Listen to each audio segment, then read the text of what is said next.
पूरे देश में आम चुनाव हो रहे हैं। ऐसे में वाराणसी, जो कि प्रधानमंत्री नरेंद्र मोदी का संसदीय क्षेत्र है, वहां पर भी चुनाव का क्रेज साफ दिखाई दे रहा है। हालांकि यहाँ चुनाव सबसे अंतिम चरण में है, 1 जून को चुनाव होंगे, पर चुनाव का जो असर है वो अभी से ही दिखाई दे रहा है। बनारस, जो कि बुनकरी के लिए और बनारसी साड़ी के लिए पूरी दुनिया में मशहूर है, ऐसे में बनारस में जो साड़ी के काम करने वाले लोग हैं, जो बुनकर हैं, उन्होंने खास दुपट्टा तैयार किया है। दरअसल ये दुपट्टा खास इसलिए है कि प्रधानमंत्री नरेंद्र मोदी की वो सारी महत्वाकांक्षी योजनाएं इस दुपट्टे में शामिल हैं, जो कि बनारस में हैंडलूम के द्वारा बनाई गई हैं। इस दुपट्टे को 2 कारीगरों ने मिलकर बनाया है और लगभग 1 महीने का समय लगा है। इस दुपट्टे में आप देख सकते हैं प्रधानमंत्री आवास योजना, आयुष्मान योजना या फिर बेटी बचाओ बेटी पढ़ाओ, साथ ही जो सर्जिकल स्ट्राइक हुआ पाकिस्तान पर, उसका यहाँ पर दृश्य अंकित किया गया है। साथ ही भगवान श्री राम का जो भव्य अयोध्या में राम मंदिर बना है, उसे भी इस बनारसी सिल्क दुपट्टे में उकेरा गया है। इसके अलावा जो आत्मनिर्भर भारत बन रहा है, मेकिंग इंडिया, वो भी यहाँ दिख रहा है, किस तरीके से मेक इन इंडिया के तहत काम हो रहा है। आर्टिकल 370, इसके अलावा ट्रिपल तलाक जैसी कुरीतियां जिसे मोदी सरकार ने खत्म की है, वो सारी चीज इस बनारसी दुपट्टे में नजर आ रही है। और साथ ही मोदी 3.0 यानी कि तीसरी बार भी मोदी सरकार फिर से लौट सके, इसी कामना को लेकर के वाराणसी के कारीगरों ने इस दुपट्टे को तैयार किया है। और दुपट्टे के दोनों तरफ आप देख सकते हैं कि अब की बार मोदी सरकार नहीं, बल्कि अब की बार 400 पार मोदी सरकार का नारा भी यहाँ पर अंकित किया गया है। हमारे साथ विकास जी हैं। विकास जी, इस दुपट्टे को बनाने के पीछे क्या उद्देश्य है, क्या मानते हैं? इस दुपट्टे के बनाने का ख्याल क्यों आया आपके मन में? भैया, मोदी जी जिस तरह बनारस और पूरे भारत का नाम कर रहे हैं, तो हम लोग काशीवासी की तरफ से एक मन में विचार रहा कि उनको कुछ इस तरह का गिफ्ट दें कि जो कि पूरी दुनिया देखे। और जो ये हम लोग ने बनाया है, इस तरह का मुझे नहीं लगता कोई बनारस या अभी तक भारत में इस तरह का कोई बनाया होगा। और हर तरह की चीज़ें इसमें हम लोग ने अंकित की हैं कि जिससे उनका और हम लोग सबका नाम बड़ा हो। तो ये जो दुपट्टा आपने बनाया, इसमें मोदी सरकार की योजनाओं को दिखाया, आपने राम मंदिर को दिखाया, इसके पीछे क्या दर्शाता है, इसके पीछे क्या कहना चाहते हैं आप? इसके पीछे हम लोग यही कहना चाहते हैं कि इस बार मोदी जी 400 पार तो मोदी जी की तरफ से नारा दिया जा रहा है, लेकिन हम लोग चाह रहे हैं कि इस बार 450 पार मोदी जी आए। हम लोग की सबकी यही सोच है। तो ऐसा क्यों चाहते हैं? आपको क्या फायदा हुआ है पिछले 1 दशक में? क्या कुछ बदला, क्या दिखता है आपको? हम लोग को तो भैया ये लगता है कि सब कुछ बदल गया। जो बनारस था, आप भी बनारस के हैं, आप देखते होंगे पहले 80 घाट पे कितनी गंदगी थी। गोदलिया चौक, इस गली में निकलना मुश्किल था, लेकिन धीरे धीरे समय लग रहा है, लेकिन सब चीज़ धीरे धीरे बहुत अच्छा होता जा रहा है। यहाँ का व्यापार पहले से बहुत बढ़ गया भैया। जब से ये कॉरिडोर बना है, तब से बनारस का व्यापार बहुत बढ़ा है।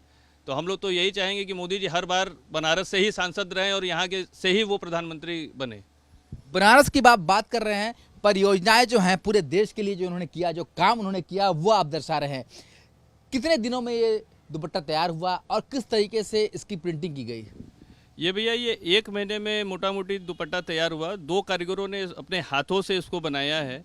और वही क्या अब आपकी क्या उम्मीद है, इस दुपट्टे को आप कहाँ समर्पित करना चाहते हैं? हम लोगों सबकी काशीवासियों की यही एक उम्मीद है कि मोदी जी खुद इसको पहने, जिससे ये बनाना इसका स्वार्थ हो।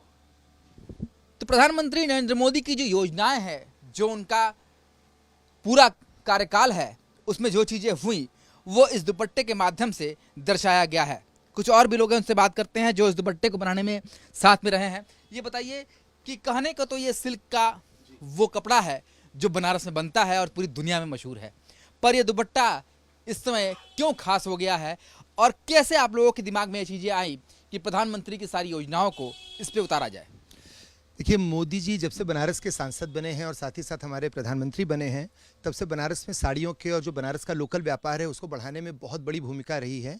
और इससे आज कोई भी डिनाई नहीं कर सकता कि टूरिज़्म के माध्यम से बनारस में व्यापार बहुत अच्छे से बढ़ा है, फला फूला है। तो ये कहीं ना कहीं साड़ी व्यवसायी होने के नाते, और ये विकास जी हमारे मित्र हैं, साड़ी व्यवसायी के दोस्त होने के नाते हमारे मन में भी यह आया कि एक ऐसा भेंट उनको दी जाए, क्योंकि उनके आने से और उनके प्रयासों से यहाँ के लोगों का व्यापार और जीवन बहुत बेहतर हुआ है।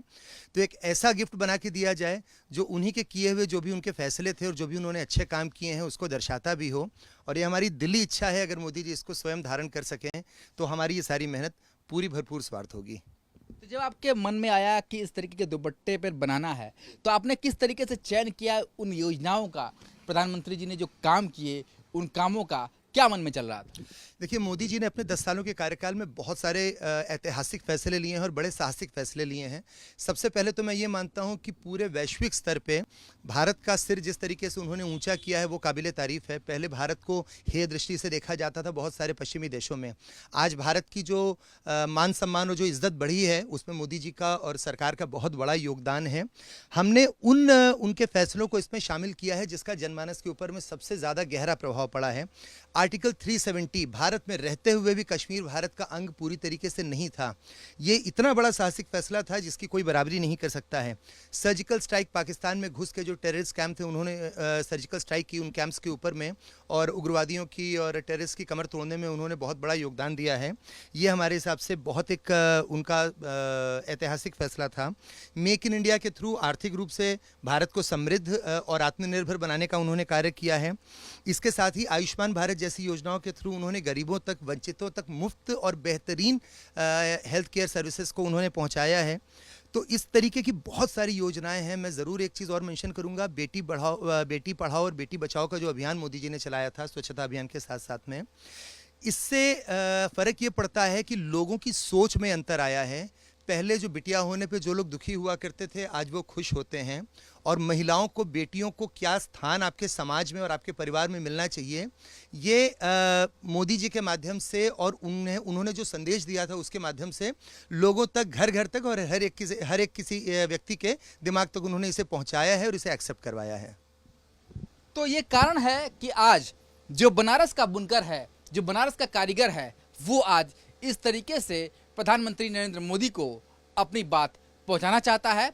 और इन सभी की ख्वाहिश है कि जब प्रधानमंत्री नरेंद्र मोदी अपने नामांकन के लिए जाएं, तब ये दुपट्टा वो पहने, ताकि इन कलाकारों का और काशीवासियों का जो प्रेम है वो सार्थक हो सके। मोदी जी जिस तरह बनारस और पूरे भारत का नाम कर रहे हैं, तो हम लोग काशीवासी की तरफ से एक मन में विचार रहा कि उनको कुछ इस तरह का गिफ्ट दें कि जो कि पूरी दुनिया देखे। और जो ये हम लोग ने बनाया है, इस तरह का मुझे नहीं लगता कोई बनारस या अभी तक भारत में इस तरह का कोई बनाया होगा। और हर तरह की चीज़ें इसमें हम लोग ने अंकित की हैं कि जिससे उनका और हम लोग सबका नाम बड़ा हो। तो ये जो दुपट्टा आपने बनाया, इसमें मोदी सरकार की योजनाओं को दिखाया, आपने राम मंदिर को दिखाया, इसके पीछे क्या दर्शाता है? इसके पीछे क्या कहना चाहते हैं आप? इसके पीछे हम लोग यही कहना चाहते हैं कि इस बार मोदी जी 400 पार, तो मोदी जी की तरफ से नारा दिया जा रहा है, लेकिन हम लोग चाह रहे हैं कि इस बार 450 पार मोदी जी आए। हम लोग की सबकी यही सोच है। तो ऐसा क्यों चाहते हैं? आपको क्या फ़ायदा हुआ है पिछले एक दशक में? क्या कुछ बदला, क्या दिखता है आपको? हम लोग को तो भैया ये लगता है कि सब कुछ बदल गया। जो बनारस था, आप भी बनारस के हैं, आप देखते होंगे पहले 80 घाट पे कितनी गंदगी थी। गोदलिया चौक, इस गली में निकलना मुश्किल था, लेकिन धीरे धीरे समय लग रहा है, लेकिन सब चीज़ धीरे धीरे बहुत अच्छा होता जा रहा है। यहाँ का व्यापार पहले से बहुत बढ़ गया भैया। जब से ये कॉरिडोर बना है तब से बनारस का व्यापार बहुत बढ़ा है। वीडियो जर्नलिस्ट शिवम मिश्रा के साथ सुशांत मुखर्जी, न्यूज़ 8 वाराणसी।